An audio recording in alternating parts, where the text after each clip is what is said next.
Assalamualaikum warahmatullahi wabarakatuh.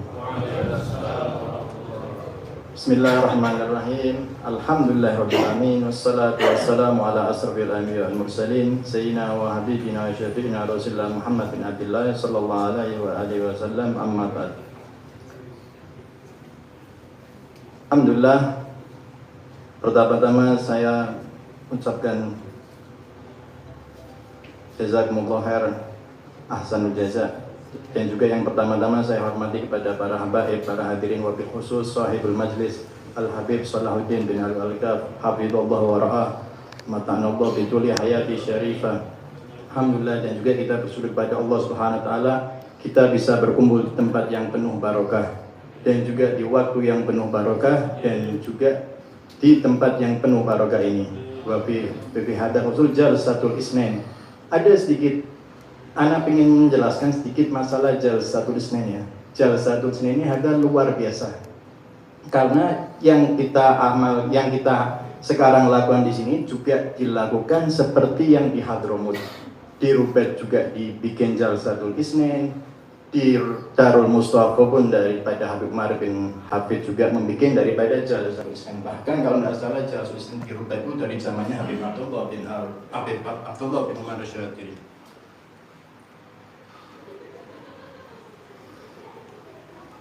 Jadi sungguh sebuah kemuliaan buat kita orang Pekalongan khususnya, dan juga jazakumullah kepada Habib Salah yang membuat jalsatul isnain yang ada di sini. Karena ittiba'an ma'as salaf fi Hadramut, bil khusus fitri.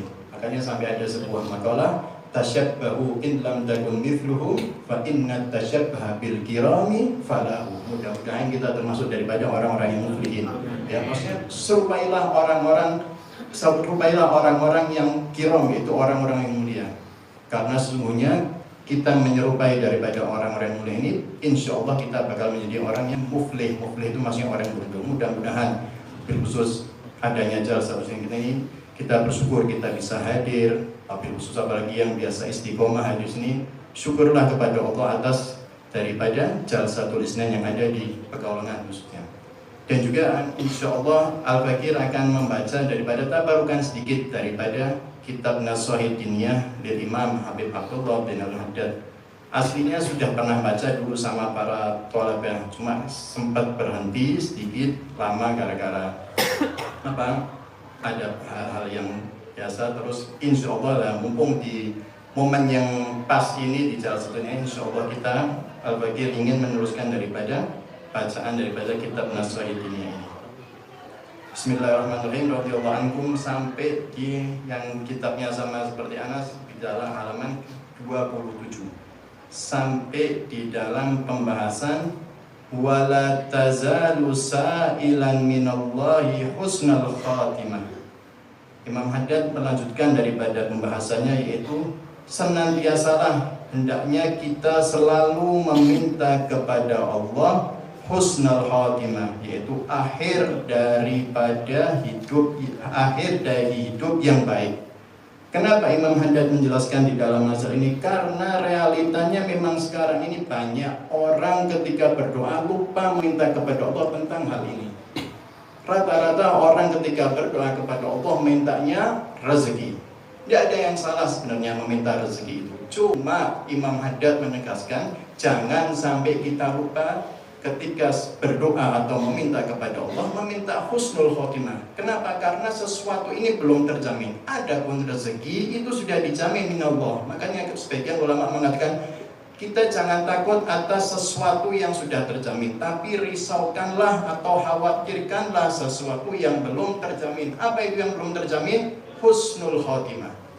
Makanya Imam Haddad mengatakan la tazalu sa'ilan minallah husnul khotimah. Hendaknya kita selalu meminta kepada Allah daripada akhir di hidup yang baik.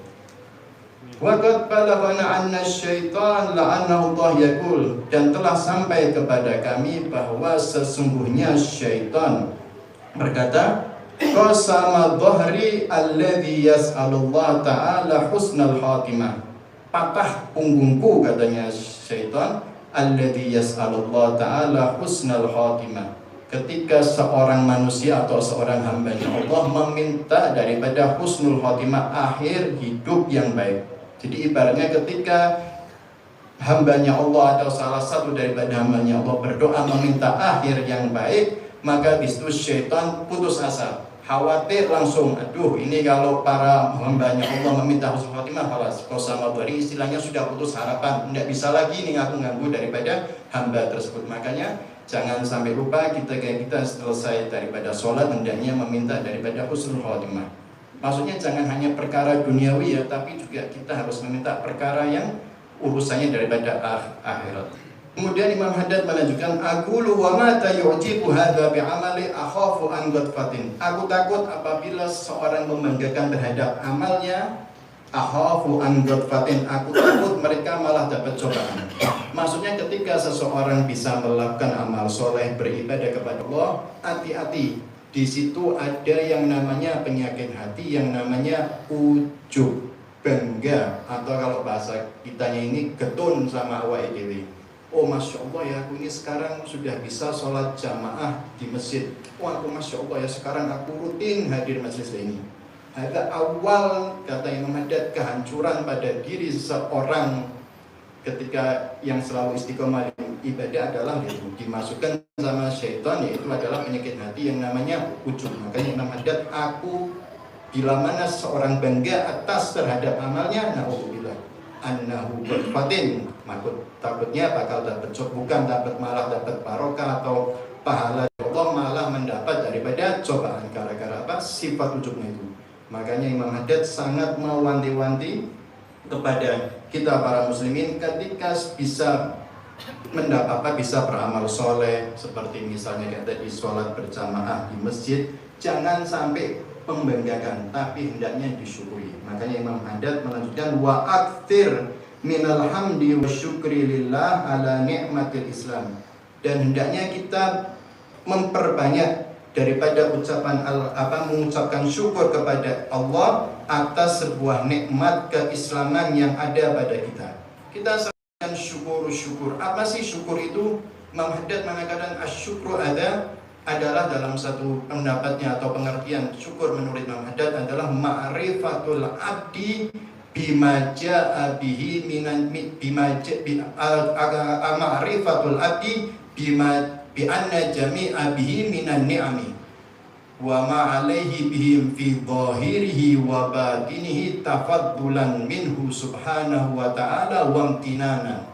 Imam Haddad memberi sebuah pengertian tentang kalimat syukur. Apakah syukur dengan menggunakan kalimat alhamdulillah? Nah, Haddad juga termasuk daripada syukur. Akan mengatakan syukur itu adalah kesadaran seorang hamba ketika semua kenikmatan yang ada pada dirinya tersebut, baik secara zahir maupun secara batin, beliau atau orang tersebut merasakan bahwa semua itu adalah berkat karunia-Nya dan pemberiannya daripada Allah Subhanahu wa taala. Jadi ketika kita dikasih kesehatan, kita dikasih kesempatan seperti pada malam hari ini bisa hadir dalam majelis macam ini, ketika seorang tersebut menyadari bahwa semua itu datangnya adalah sebuah kenikmatan daripada Allah, itu namanya syukur. Jadi katanya Imam Haddad adalah syukur adalah sebuah kesadaran pada diri seseorang bahwa ketika dia bisa melakukan amal soleh, ini semua datangnya dari Allah, bukan dari diri orang tersebut. Nah sekarang kan ada orang merasa bahwa dia melakukan hal ini karena berkat usaha di sini. Nah ini yang salah. Tidak, kalau seseorang bisa melakukan perbuatan baik atau amal soleh tersebut, itu semua datangnya dari Allah. Dan orang yang menyadari hal tersebut, itu termasuk daripada syukur menurut Imam Haddad. Bahkan Imam Siri As-Saqati mengatakan fi syukur salah satu aujuh. Syukur itu ada 3 hal. Fil lisan, fil badan, wa fil qalb. Di dalam lisan syukur itu ada yang juga dalam segi badan dan juga ada yang berhubungan dengan hati. Fil lisan wa huwa ikfarul qaulul hamdulillah, kata Imam Siri As-Saqati. Syukur di lisan adalah seperti memperbanyak ucapan alhamdulillah, alhamdulillah. Makanya kita kan kalau dari kecil diajari ketika bangun tidur, diajari doanya apa? Bersyukur kepada Allah, yaitu alhamdulillahilladzi ahyana ba'da ma amatana. Bersyukur, hakada. Aktsirul hamdu. Bahkan ketika kita habis makan, kita pun diajari juga doa, yaitu tentang syukur juga kepada Allah. Alhamdulillahilladzi at'amana wa saqana wa ja'alana minal muslimin. Bahkan sampai kita keluar dari kamar mandi pun kita diajarin ada doanya, bersyukur juga kepada Allah. Alhamdulillahilladzi adhaba annil adha wa afani. Bagaimana semuanya adalah berhubungan dengan syukur. Sampai keluar dari hammam pun kita disuruh bersyukur. Apalagi ketika kita melakukan sebuah amal soleh, hendaknya langsung asyukur bilisan bahwa aktsirul qaul alhamdulillah. Kemudian yang kedua, menurut Imam Al-Sirri As-Saghati, syukur itu berhubungan al-badan, yaitu an la yastamila jami'a jawarihu illa fi ta'atillah. Yaitu syukur dengan badan maksudnya adalah tidak menggunakan anggota tubuhnya, melainkan hanya digunakan untuk ketaatan kepada Allah. Dari matanya, terus telinganya, mulutnya, tangannya, semua jami'i jawari, seluruh anggota badannya tidak digunakan melainkan hanya untuk bersyukur kepada Allah. Itu menurut Imam Sirri As-Saghati adalah asyukur bil badan, bersyukur dengan menggunakan badan. Yang ketiga adalah asyukur fil qalbi, wa huwa an ya'taqid anna jami'an ni'am kulluha minallah.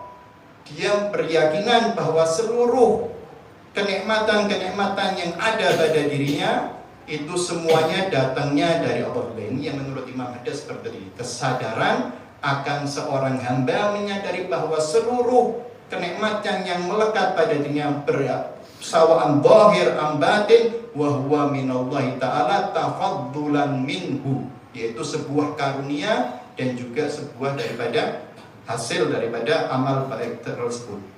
Makanya Imam Haddad mengatakan wa aktsiru minal hamdi wasyukri ala ni'matil Islam. Maka memperbanyaklah kalian bersyukur kepada Allah atas nikmat Islam. Ya, yaitu ketika kita dijadikan sebagai muslim, hendaknya kita bersyukur, alhamdulillah aku dijadikan sama Allah menjadi orang muslim.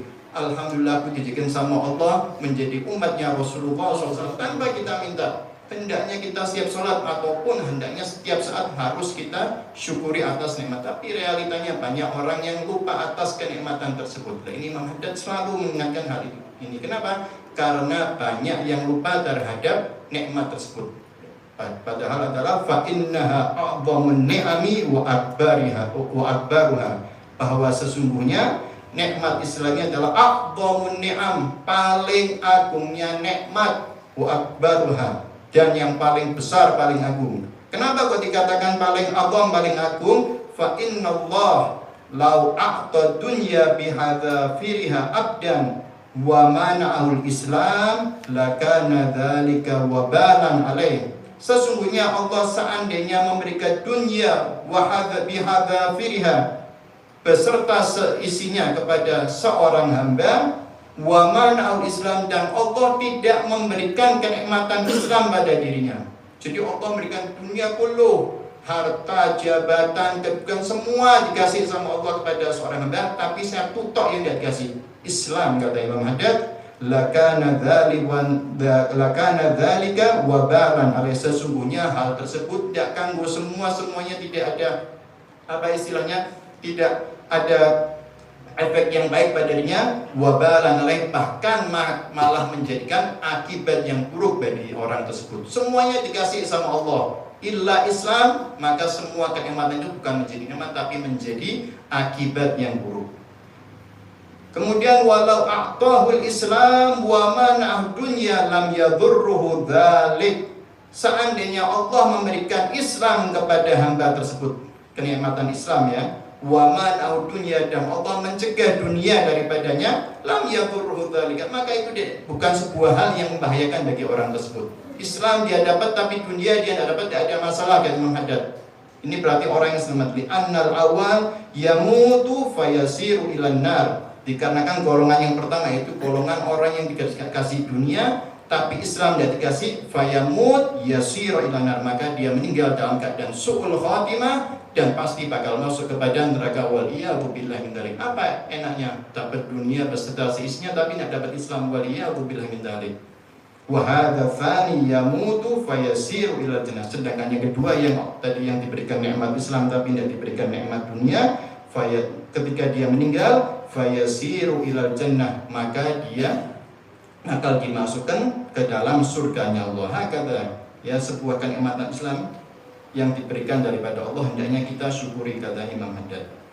Kemudian wa alaika an la tazalu khaifan wajilan min su'il khatimah, dan hendaknya engkau senantiasa khaifan, merasa takut, min su'il khatimah, daripada akhir yang buruk, ya. Fa innallaha mukallibal qulub yahdi man yasha, dikarenakan Allah adalah zat yang bisa membolak-balikkan hati. Yahdi man yasha, dan Allah memberikan petunjuk kepada siapapun yang Dia kehendaki, dan Allah bisa menyesatkan siapapun yang Dia kehendaki.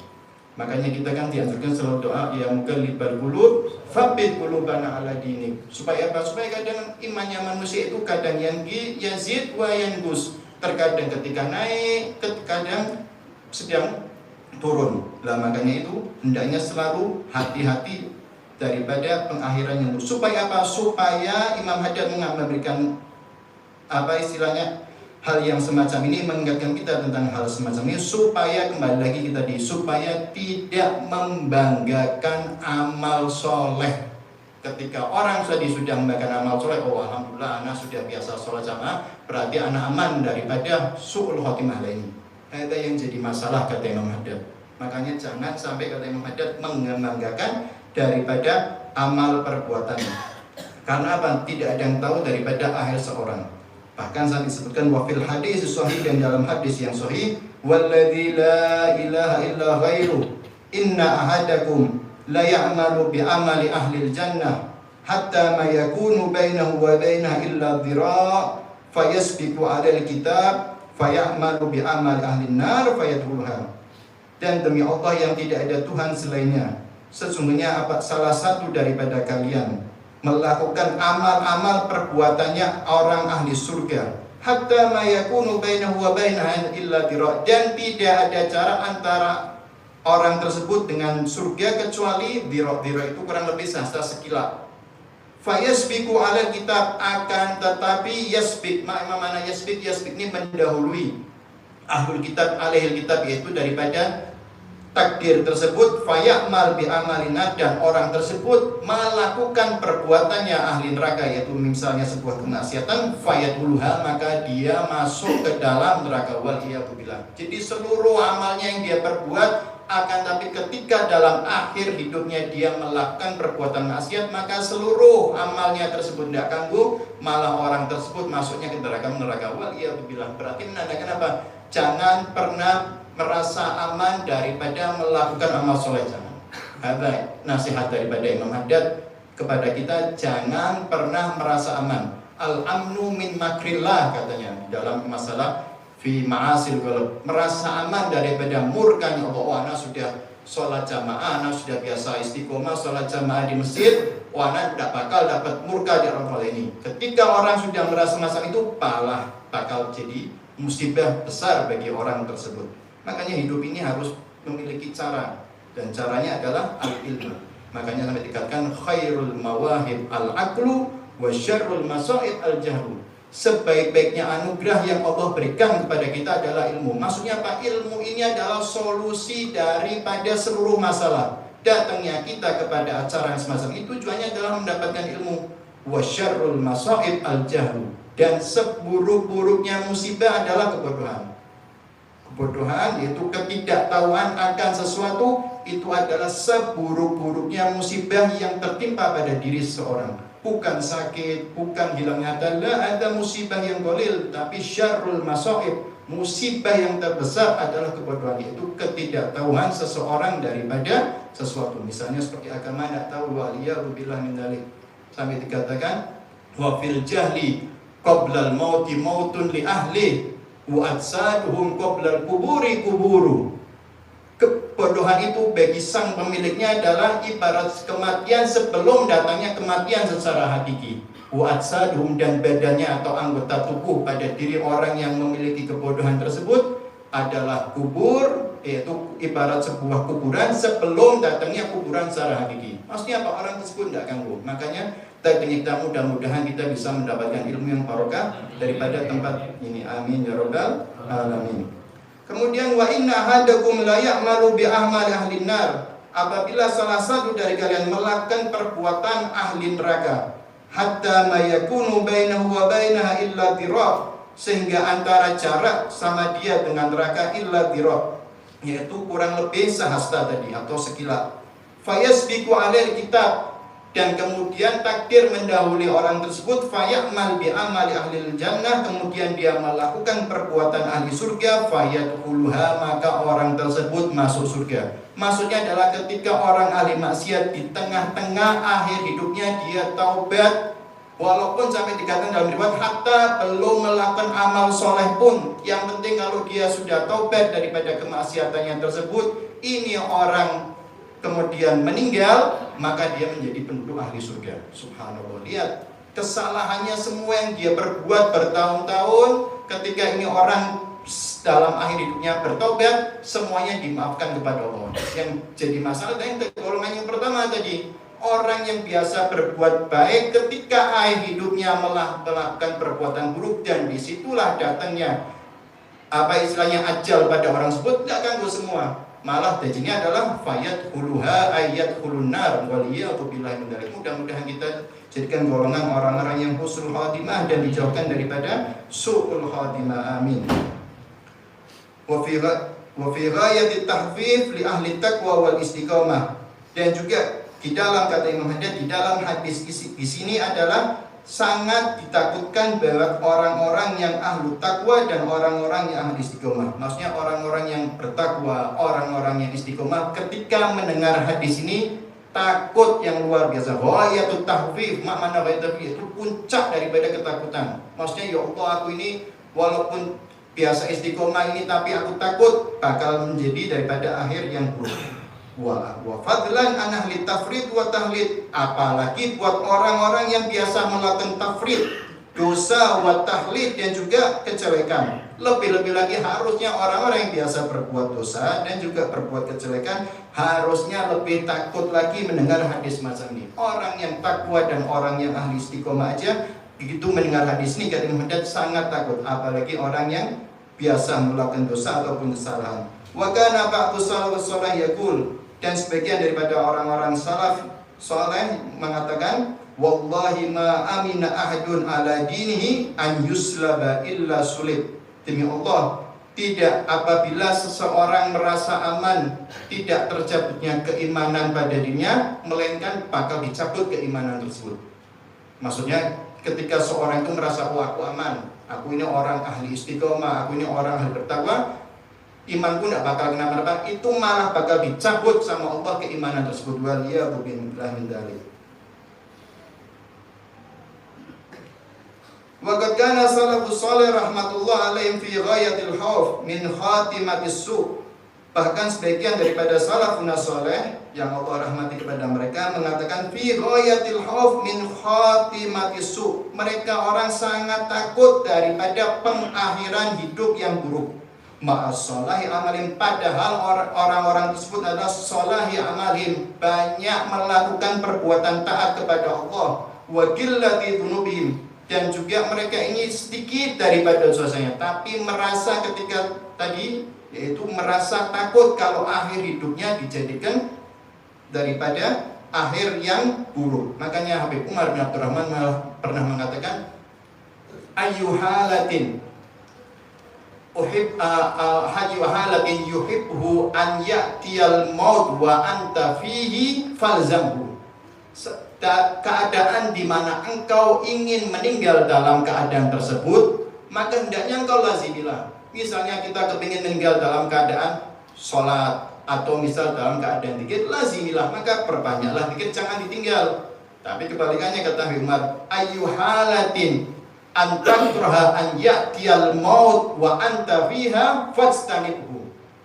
dalam keadaan ketika engkau takut meninggal dalam keadaan tersebut, maka hendaknya jauhilah keadaan tersebut. Misalnya apa? Oh, kita takut meninggal dalam keadaan yang buruk, maka jauhilah perbuatan buruk tersebut. Kata Habib Umar bin Abdurrahman Atas mengatakan, nah ini berdasarkan daripada kalam yang menghadap fi ahli sholah, yaitu para salafun soleh sangat takut daripada akhir yang buruk, beserta padahal mereka adalah orang-orang yang sholah yang amalin, yaitu orang-orang yang banyak amal solehnya dan sedikit dosanya, tapi merasa takutnya luar biasa daripada akhir yang buruk.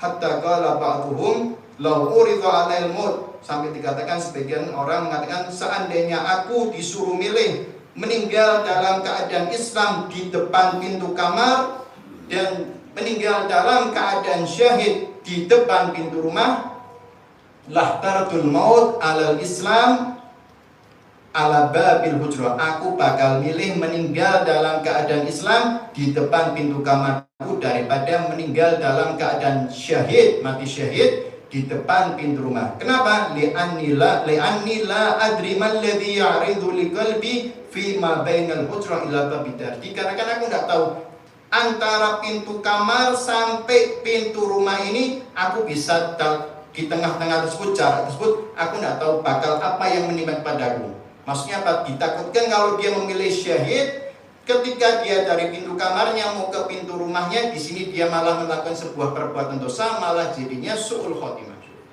Padahal kan istilahnya dekat antara pintu kamar sama pintu rumah. Maksudnya apa? Kita ini nggak tahu antara pintu kamar sama pintu ini pasti kita selamat apa enggak, karena sesuatu yang belum terjamin. Makanya ketika kita meninggal dalam keadaan husnul khotimah, hendaknya kita selalu melakukan daripada perbuatan-perbuatan yang baik. Dan juga apabila kita ingin meninggal seperti dalam keadaan yang misalnya seperti ini, dalam meninggal dalam keadaan sholat, dalam keadaan wir, ya hendaknya kita lazimi. Mudah-mudahan kita yang hadir dalam pada ini juga bisa mengamalkan ini dan juga meninggal dalam keadaan husnul khotimah, dan juga kita selalu bersyukur mendapatkan nikmatul Islam, dan juga selalu bersyukur dalam baik itu secara lisan, badan maupun daripada fil qalb. Mudah-mudahan pada jalsa yang pada malam hari ini, mudah-mudahan dapat keberkahan, dapat manfaat dari ini. Kurang lebihnya al-fakir mohon maaf. Wabillahi taufiq wal hidayah. Wassalamualaikum warahmatullahi wabarakatuh.